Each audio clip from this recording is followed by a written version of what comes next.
ধুন্ধুমার যাদবপুর বিশ্ববিদ্যালয়ে ছাত্র সংসদ নির্বাচনের দাবিতে শিক্ষামন্ত্রী ব্রাত্য বসুর গাড়ি আটকে বিক্ষোভ। শিক্ষামন্ত্রীর চালক গাড়ি চালিয়ে দেওয়ায় জখম ছাত্র। যাদবপুরের অন্দরে তৃণমূলপন্থী সংগঠনের কার্যালয়ে আগুন ধরিয়ে দেওয়ার অভিযোগ। শনিবার দিনভরের ঘটনায় মোট 7টি এফআইআর জারি হয়েছে, গ্রেপ্তারি মাত্র 1। ধৃত সাহিল আলী যাদবপুরের ইঞ্জিনিয়ারিং বিভাগের প্রাক্তনী, আদতে বীরভূমের মোহাম্মদ বাজারের বাসিন্দা, বর্তমানে একটি কর্পোরেট সংস্থায় কর্মরত। শনিবার গভীর রাতে বিজয়গড়ের ফ্ল্যাট থেকে গ্রেপ্তার করা হয় সাহিলকে। অশান্তির সঙ্গে আর কারা জড়িত, ধৃতকে জেরা করে জানার চেষ্টা হচ্ছে। রবিবার ধৃতের বিজয়গড়ের 8/9 ঠিকানায় ফ্ল্যাটে পৌঁছে গেল সিএন। বারংবার বেল বাজিয়েও ভেতর থেকে কারোর সাড়া মিলল না। ঘরের এই যে দরজা, সেই দরজা কিন্তু ভেতর থেকে বন্ধ রয়েছে, অর্থাৎ ভেতরে কেউ রয়েছে। বারংবার কলিং বেল বাজানোতেও ভেতর থেকে কোনো সাড়া শব্দ পাওয়া যাচ্ছে না। যদি সম্ভব হয় আরও একবার যোগাযোগের চেষ্টা করব। কেউ আছেন? কেউ আছেন? একটু খুলবেন দরজাটা। ফলে বারংবার কলিং বেল বাজানো বা দরজা ধাক্কানোতেও কিন্তু আদতে কেউ কোনো সাড়া শব্দ দিচ্ছে না ভেতর থেকে। সূত্রের খবর, মাস সাতেক আগে বিজয়গড়ের ফ্ল্যাটটি ভাড়া নিয়েছিলেন সাহিল। সঙ্গে থাকতো ছোট ভাই ও বেশ কয়েকজন বন্ধু বান্ধব। এই সাহিল কে আপনার? আমার ভাড়াটে। কত বছর ধরে আছে? গত জুলাই মাস থেকে আছে।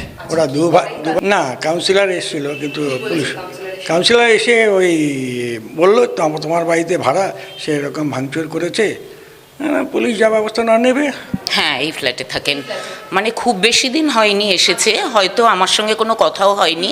সিঁড়ি দিয়ে ওঠা নামা বা যাতায়াতের পথে আমি দেখেছি ওনাকে। একা থাকে না ওর সঙ্গে আরো কেউ? আমি ওর সঙ্গে আরও কয়েকজনকে ভেতরে, ওরই বয়সী, ভেতরে যেতে আসতে দেখেছি। তবে ছেলের গ্রেফতারির খবরে বিস্মিত সাহিলের পরিবার।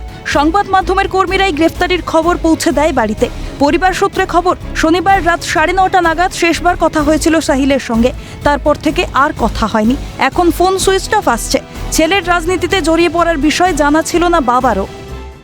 ছাত্র রাজনীতির সঙ্গে যুক্ত আমার জানা নেই, আমি জানি না। কারণ যারা এতদিন ধরে যদি ছাত্র রাজনীতি করে তাহলে তো আমার কিছু খবর আমার কাছে থাকতো।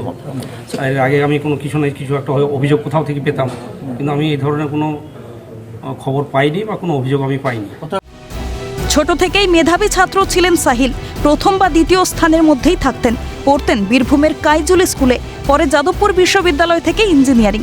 ভালো স্বভাবের এমন ছেলে কি অশান্তিতে জড়িয়ে পড়তে পারেন, মনে করছে না সাহিলের শিক্ষক। ভীষণ হতাশ, ভীষণ খারাপ লাগছে যে আমার এই ছাত্র, যাকে আমি প্রায় 7 বছর পড়িয়েছি, সে এই ধরনের কোনো একটা কাজ করতে পারে, এটা আমি বিশ্বাস করতেই পারছি না। মনে হচ্ছে আপনার? আমার মনে হচ্ছে যে হয়তো ভুল কোথাও হয়েছে এবং সেই ভুলের জন্য মাসুল হয়তো তাকে গুনতে হচ্ছে। দাদাকে বললে একটু আসো ক্যাম্পাসে, তখন দাদা আসছে।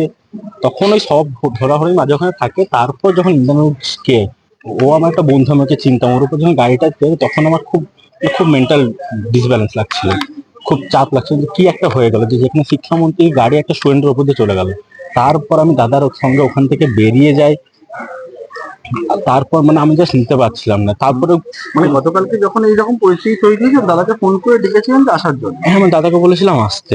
আপনার করে কিছু হয়েছিল? মানে আপনাকে না হয়নি। আমি মানে ভয় খেয়ে গেছিলাম, আমি দূরে সরে গেছিলাম। দাদা কিন্তু তার সঙ্গে বেরিয়ে গেছিলাম।